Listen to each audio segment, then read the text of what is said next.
All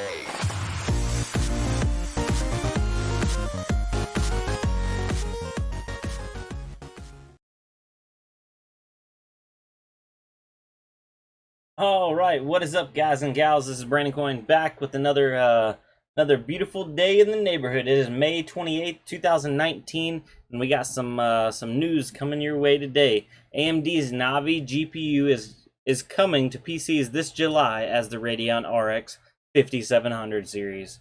So, boom. Maybe wait till June 10th before you buy a new graphics card. That's what I said. Slowly but surely, it feels like AMD is tracking towards building a graphics card that can truly compete with Nvidia for your high-end gaming dollars, and hopes are pinned on Navi, the next-gen graphics architecture that got a substantial vote of confidence when Sony chose it for the upcoming PlayStation 5 game console. But Navi is coming to PCs too, and the company has just revealed when and where a new desktop GPU family called the AMD RX 5700 series, coming this July. That's the word from company's Computex 2019 keynote in Taipei this evening.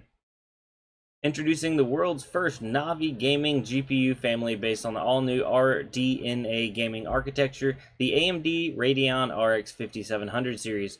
Learn more from Computex 2019, and there's actually a link right there. What does that bring us to? Computex 2019 keynote. Lisa Su showing off all kinds of things. So we're not going to get into that right now. We'll just stay on the article. We'll be getting full details at an event on June 10th, but here's what we know right now. It sounds like Navi is going to attempt to be a better publicly known as RDNA, as that's what the company's calling the architecture here.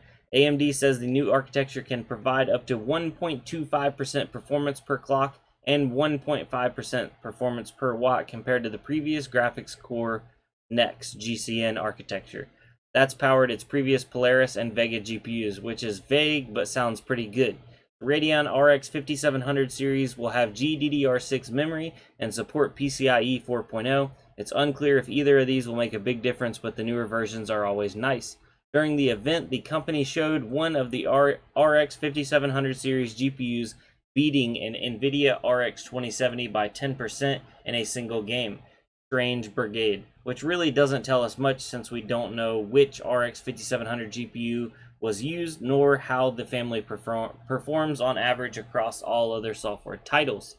To me, the only real takeaway is this: before buying a new GPU, it may be worth waiting until June 10th to find out what AMD has truly up its sleeves. We'll be bringing you the details then. Alright guys, so this sounds like some better confirmation on what we actually have coming. If it's beating or even on par with the 2070 and it's competitive price-wise, I think it'll be a solid performer, but we won't know until we actually get our hands on it. I cannot wait to get my hands on one. I don't know if it'll be a good for building rigs out of, maybe gaming, who knows. Will it take over the budget platform or potential? Nobody knows, but I do know that Bitcoin has been popping off, and I think we saw over 9,000 actually last night. Let me try to look on the graph here. But I think it did actually pop up. Did it? Did it pop up? No, okay, maybe it didn't pop up over 9,000. Yeah, it did. It did. No? No, it didn't. Anyway, I don't know. It did, it didn't. It got really close. And right now we're at $8,721. So Bitcoin is looking mighty strong, mighty strong. Ethereum's right behind it in the second position at $273. Further down the list, Litecoin's in sixth at $115. Yes. Litecoin is not just a $100 coin no more. Litecoin's well into the hundreds now. $115, no big deal, no big deal. Monero's at $96. I feel like Monero's undervalued at this at that $96. I feel like it should be closer to Litecoin, but no, it's okay, whatever.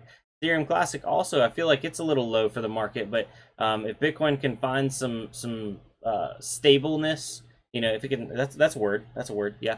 If Bitcoin can just stay where it's at and let the alts pump up a little bit, I think Ethereum Classic's also going to go up. Obviously, this is not financial advice, guys. Do your own homework. I'm not a trader. I am a hardware and mining guy, but basic attention token, 37 cents.